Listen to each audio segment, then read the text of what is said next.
And welcome back to the Old Getbox podcast and radio show. Again, all of this brought to you by Casa de Campo, our friends in the Dominican Republic. I'll be down December 15th. They cut the ribbon a few days before that on Teeth of the Dog. Cannot wait to play this Pete Dye gym. It's been under restoration now since January, thanks to Jerry Pate's company. And I'm going to be down and have a great time. And I urge you to go to casadecampo.com and plan your family vacation or golf vacay or a combo vacay. It's the best golf in the Caribbean. Remember, casadecampo.com. Time now for the Pigskin Prognosticator of prodigious proportions. If you listen to us, you might wake up Monday morning independently wealthy. We've had fun making the picks all season now, week number 12. Starting off with South Florida at UAB, the American Athletic Conference. South Florida has had an opportunity to keep things going, to maybe make the CFP. No longer the case. A couple of losses here recently has knocked them off the tracks. But even though they're favored by 21 against UAB, they will not be deterred. UAB, again, a team that is just, it's struggling. They fired their coach 4 weeks ago, did upset Memphis, but since then, things have not gone well. Players are being contacted by other programs about transferring. The crowds are abysmal in Birmingham. Nobody's going to the games. There's no electricity in the stadium. South Florida dominates this game against UAB and covers that 21. How about Duke at North Carolina? The Dukies, the Blue Devils, favored by 6.5. This is not basketball. We're talking football. You know, it is interesting. Duke really has a pretty good offense, 8th in the country in passing offense. They average just a shy under 30 points per game. North Carolina, on the other hand, which has struggled mightily on offense, not bad defensively. In fact, they're 37th in college football overall defense, but they average about 22 points. And I think that's how the game's going to shake out. You see the point spread 6.5, the points per game 29 versus 22. I think Duke covers, and I think it's one of those games where they probably win 30-23, 29-22, something like that. Duke, a better football team, and offensively, they will score against a stingy North Carolina defense. How about Michigan against Maryland? The Wolverines favored by 13.5, and Michigan at 8-2, still with hopes and a legitimate chance at the CFP. You beat Maryland, you beat Ohio State for the 5th straight year. Look out for the Wolverines. Now, since Maryland came into the Big Ten, Michigan is 11-1 against the Terps. They're 5-0 at College Park. Maryland's only win came in Ann Arbor many years ago. Quarterback Bryce Underwood for Michigan really shows flashes of brilliance, and he does remind me of former Alabama quarterback Jalen Milroe. A very athletic guy, can break it, an 80-yard run at a blink of an eye, and throw a pass that deserves wow, but then he does make mistakes, and he is learning as he's reading defenses. I still believe, though, that Michigan will cover against a hapless Maryland team.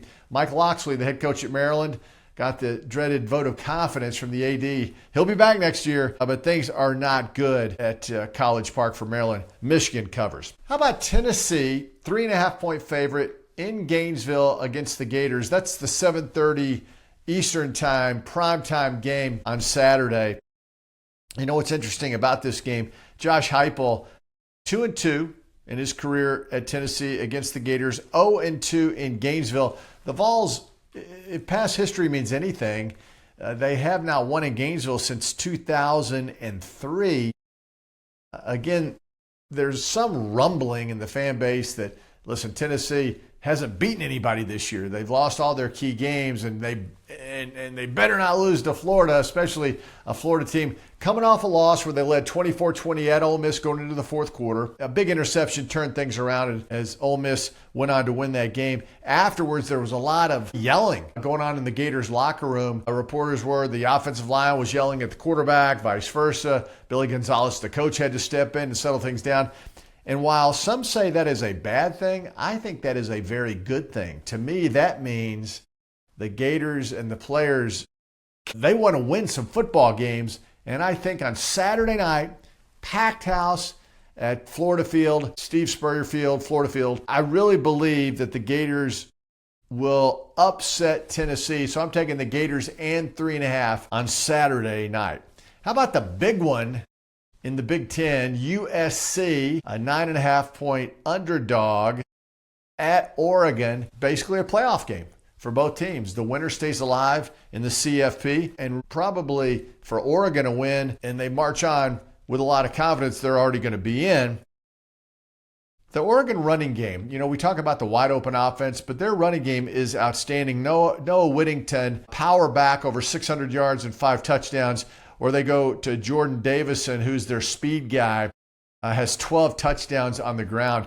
USC's defense is much improved. There's no question about it. I just believe USC, after playing Iowa last week, a physical Iowa team, I think that takes its toll on college football teams. It was a physical game last week, and I think Oregon defensively pretty stout running, and offensively they love to run the football. I think that'll be a big combination. I think Oregon, in the end, close game until the fourth quarter, and I think they cover that 9.5 against USC.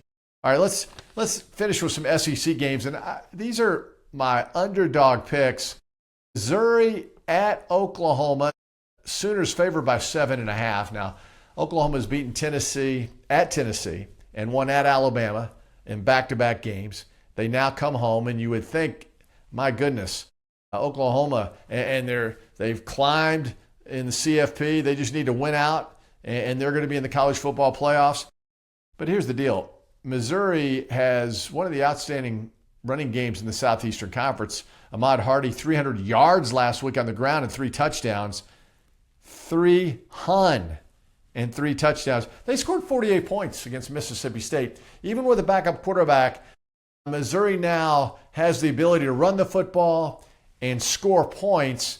And keep in mind, the 2 defensive ends at Missouri will be playing in the National Football League in a year or so. They're really, really good. So Missouri's lost some close ones and some tough games. I think Oklahoma has just a psychological letdown after those 2 big wins. I think it's inevitable. These are young men. It's just hard to stay on that high level for an extended period. I really like Missouri in this game. I think Oklahoma maybe wins a squeaker, but I'll take Missouri in the 7.5 in that game on Saturday. How about Kentucky at Vanderbilt? Vanderbilt at 8-2, on the cusp of the college football playoffs. They need to win out. They need to beat Kentucky, need to beat Tennessee. Kentucky's won 3 in a row. Kentucky now 5-6, 1 win away from bowl eligibility. Hunter Boley, have you seen this kid play for Kentucky? He's a freshman. He's a big guy, like 6'5", 225, 230 pounds. He looks like he's going to be pretty good, and it looks like he's getting better each and every week. And the one thing I will say about Kentucky, strong running game, strong defense.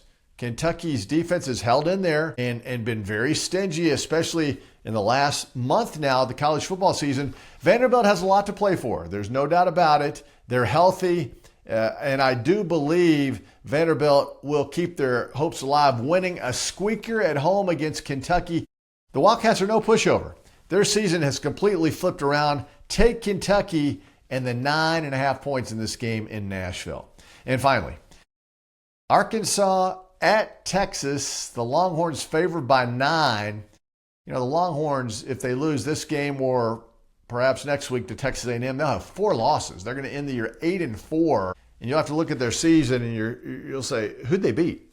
Where are their impressive wins? It would be a very, very disappointing season for Texas if they can win out and go win against Arkansas and win against Texas A&M, which would be a fabulous conclusion. They'd be 9-3. Arch Manning has been up and down this season.